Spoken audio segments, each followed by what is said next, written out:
भाजपा सांसद राजीव प्रताप रूडी ने एक बार फिर लालू परिवार और राष्ट्रीय जनता दल पर तीखी टिप्पणी की है। उन्होंने कहा कि आज लालू परिवार पूरी तरह विवादों से घिर चुका है। सांसद रूडी ने कहा कि राष्ट्रीय जनता दल, जिसे कभी जनता की आवाज कहा जाता था, अब विवादों का अड्डा बन चुका है। मुझे नहीं लगता कि उनके परिवार या पार्टी पर ज्यादा कुछ कहने की जरूरत है, क्योंकि उनकी स्थिति खुद सब कुछ बयां कर रही है। उन्होंने कहा कि राष्ट्रीय जनता दल का नेतृत्व, जो कभी एक परिवार के इर्द गिर्द सिमटा हुआ था, अब बिखर चुका है। रूडी ने तंज कसते हुए कहा कि आज राजद के भीतर न तो एकता दिखती है, न ही दिशा। जिस पार्टी की नींव पारिवारिक राजनीति पर टिकी हो, वहां आज केवल टूट फूट और आरोप प्रत्यारोप का माहौल बचा है।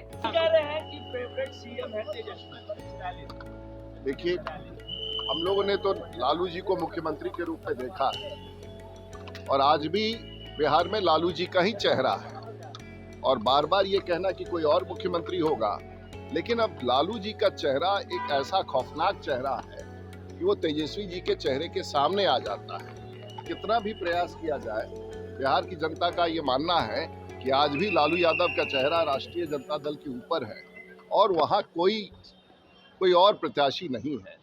तो टेन्योर समाप्त हो गया, लालू जी का टेन्योर समाप्त हो गया, राबड़ी जी का टेन्योर समाप्त हो गया और जैसे नड्डा साहब ने कहा कि ये सब जेल और बेल के बीच में।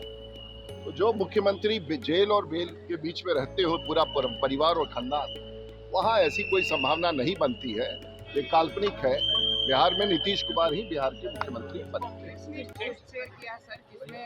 उन्होंने एक महिला के बारे में कहा है कि लोकसभा में ये महाराष्ट्र में वोट करती है और विधानसभा में बिहार में। देखिए, ऐसा है ना कि अभी आप लोग जितना सवाल पूछ रहे हैं कि एनडीए के लोगों ने, यूपीए के लोगों ने क्या कहा, आप लोग ये नहीं पूछ रहे हैं कि एनडीए क्या कह रही है। एनडीए का यही है कि बिहार में बहुमत के साथ और आधी जीत हो गई विधानसभा में, अगली आधी जीत हमारी पूरी हो जाएगी 11 तारीख को। बहुमत के साथ फिर से एक बार बिहार में नीतीश कुमार के नेतृत्व में एनडीए की सरकार बनेगी। तेज प्रताप यादव बीजेपी के नेताओं के साथ दिख रहे, क्या बीजेपी में हाल है तेज प्रताप यादव? अब तेज प्रताप का झगड़ा उनके घर में है। कभी कोई उनके यहाँ खिसिया जाता है, कभी रोहिणी जी खिसिया जाती हैं। मुझे लगता है कि वो एक परिवार है। परिवार में बहुत विवाद दिख रहा है और एक पहले भी साधु जी हुआ करते थे, वो भी बिछड़ गए। तो वो आज लालू परिवार विवादों का परिवार, राष्ट्रीय जनता दल विवादों का एक घेरे में है। इसलिए मुझे नहीं लगता कि उनके किसी के परिवार पर मुझे कोई टिप्पणी करना है। राष्ट्रीय जनता दल का नेतृत्व अब पूरी तौर से जो परिवार में था वो बिखर गया है। राजीव प्रताप रूडी ने बिहार चुनाव के पहले चरण में हुए मतदान को लेकर भी बड़ा दावा किया।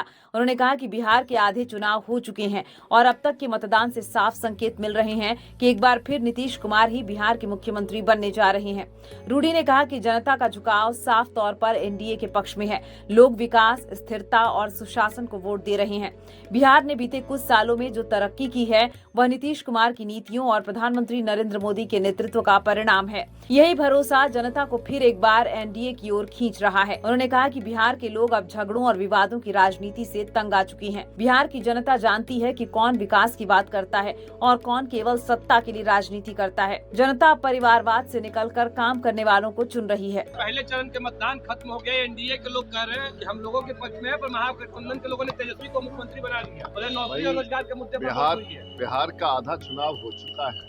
आधे चुनाव में ही बिहार के मुख्यमंत्री तय हो गए और आधे चुनाव के जो परिणाम 6 तारीख के चुनाव के बाद दिख रहे हैं, उसमें फिर से नीतीश कुमार बिहार के मुख्यमंत्री बन रहे हैं।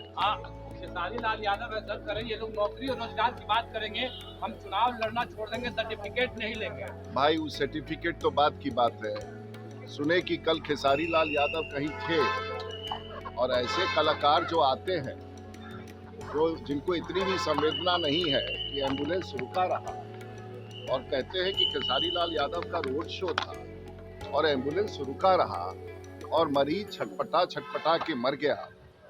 जैसे नेताओं को जो नेता बनने चाहते हैं, ऐसे कलाकार, अगर इनको इतनी भी संवेदना नहीं है कि रोड शो में रोड जाम हो रहा है और मरीज एम्बुलेंस में छटपटा के मर रहा है, मुझे लगता है कि ऐसे लोगों के बारे में राजनीति में कोई स्थान नहीं है और कार्रवाई भी होनी चाहिए। अगर ऐसी घटना हुई है तो चुनाव आयोग को कार्रवाई करनी चाहिए कि आखिर रोड शो की व्यवस्था में अगर एम्बुलेंस में किसी की मौत हो जाए तो निश्चित ये चिंता का विषय है और इलेक्शन कमीशन को कार्रवाई करनी चाहिए।